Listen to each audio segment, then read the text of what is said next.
Be me, 15 years old. Be in Romania. Live in an orphanage.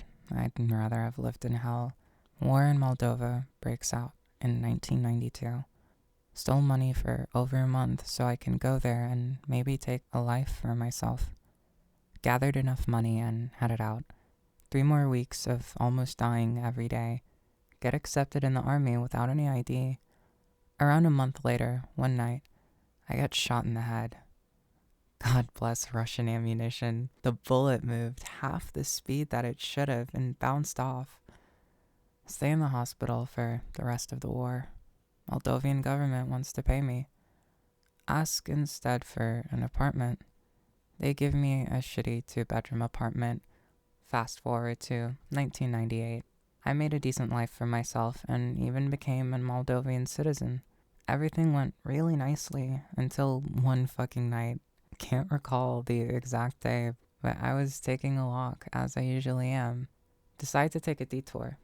Worst decision I ever made. Little girl sits on the ground. Clothes are all fucked up. She isn't moving.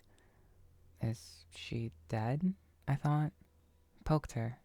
I kept doing it until I heard a muffled, "Please stop." She didn't even raise her face to look at me. I asked her what was the matter, and she told me she had run away from her orphanage. She said it was like hell.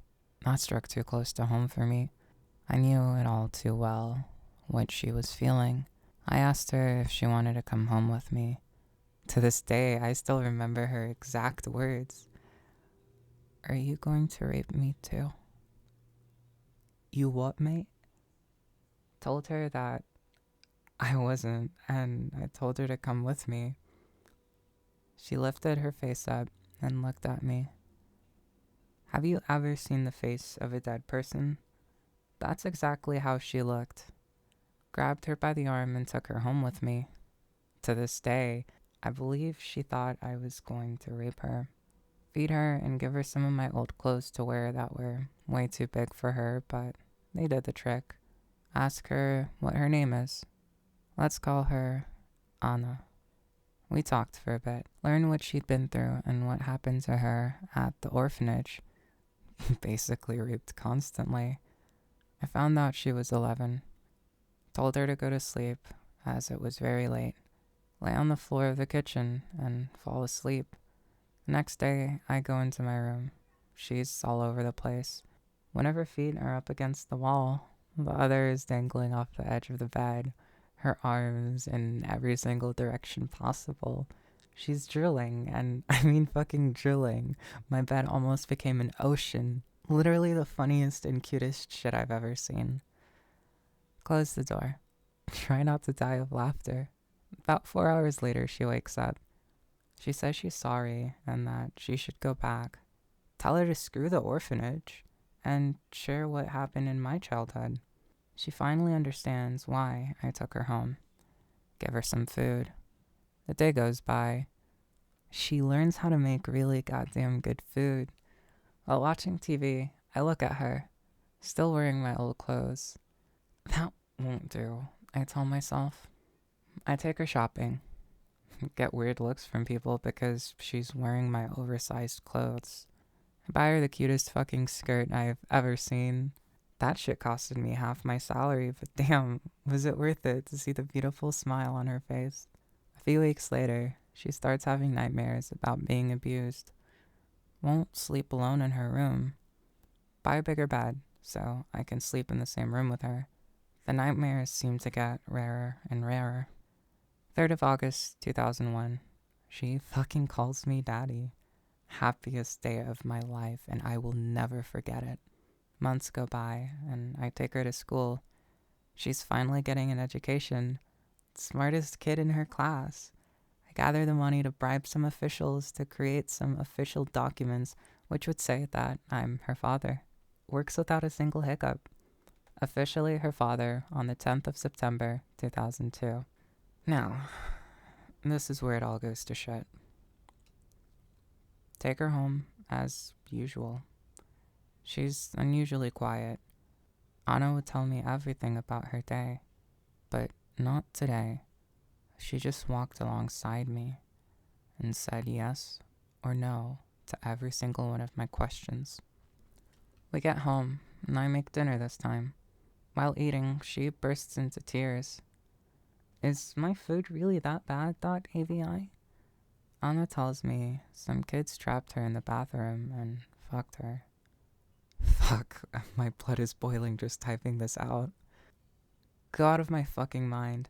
Ask her what the name of those little fucking shits are. She won't tell me. I get really fucking angry. Tell her that I'll kill the entire fucking school until I find them. Finally, she breaks into tears and tells me, find those little shit stains that look like humans, follow them home one by one and beat the living shit out of them. Every day, one guy. This went on for 5 days. None of them ever came back to school. I don't know if I killed them or fucked them up for life. Preferably the latter, since those fuckfaces don't even deserve death. Kids at the school call her a whore. They say that she fucks me. At this point, I'm thinking of fucking up every single one of those subhumans. Tell her that if I were to go away, she has to take care of herself. I literally had in mind killing 300 plus kids and all of the teachers who would do nothing when I asked for fucking help. She realizes and stops me. Weeks pass, and she gets more and more silent. Doesn't talk to me. I try and reach out to her. Promise that I'd protect her no matter what. 2nd of January, 2004. I go to visit a friend and tell Anna she can do whatever she wants while I'm gone. Come back home. Silence. I get the worst gut feeling I've ever got. Go to her room. Nothing. Go to the kitchen. Nothing. Go to the bathroom. Find her laying face down. Turn her over. She stabbed herself in the heart. Sit down next to her and start crying. It felt like an eternity. Eventually, a neighbor entered the room after hearing all the goddamn crying I was doing. He called the police. I attacked the policewoman when they tried to take me away from her. They handcuffed me to a pipe in the bathroom. All of them had this look of pity on their face, which I'll never forget. I calm down and go to the police station and give a report. The policeman found a note. I don't have the stomach to type it. Sorry. Go to identify the body. I look at her face one last time. That look on her face. It was the same as when I had found her. Hopeless and dead. I bury her. The skirt I bought her years ago wouldn't fit anymore, so I put it alongside a picture of me and of her that we had taken years ago. I regret meeting her. Maybe if she hadn't met me, she'd be happier. Maybe she'd still be alive. I think that's the end of the journey for me. It was an honor shitposting with all of you facts. I was a bad person my entire life and never did anything good. But if I had one wish, I'd ask God, if he exists, if I could see her for just one more fucking time.